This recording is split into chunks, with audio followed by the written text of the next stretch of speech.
मैथिली दुल्हन इसके मनमोहक गीत जरूर सुने। यदि अच्छा लगा तो चैनल सब्सक्राइब जरूर करें। Priya recording studio Dwarka Delhi.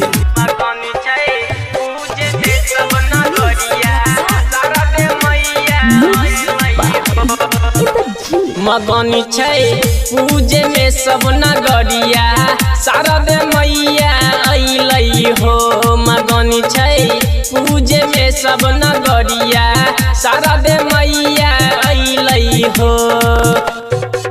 मैया अइलै हो शारद मैया अइलै हो। तब बाजै 12 हो रे बजैया शारद मैया अइलै हो।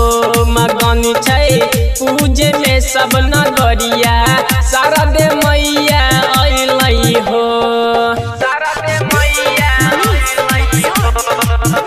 Priya recording studio Dwarka Delhi.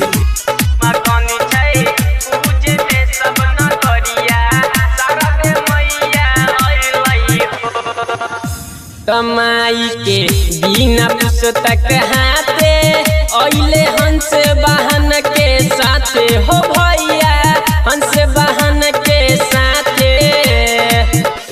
कमाई के बिना पुस्तक हाथे अइले हंस वाहन के साथे हो भैया हंस वाहन के साथे।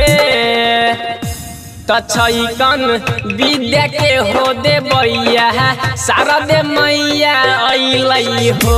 मगनी छै पूजे में सब नगरिया शारद मैया अइलै हो। Priya recording studio Dwarka Delhi.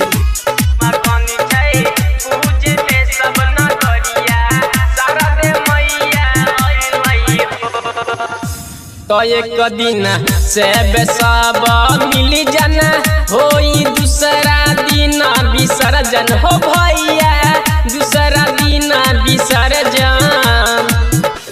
तो एक दिन से सब मिली जन होई दूसरा दिन विसर्जन हो भैया दूसरा दिन विसर्जन। तब भजन गावे कमलेश गबैया शारद मैया अइलै हो। मगनी छै पूजे में सब नगरिया शारद मैया अइलै हो।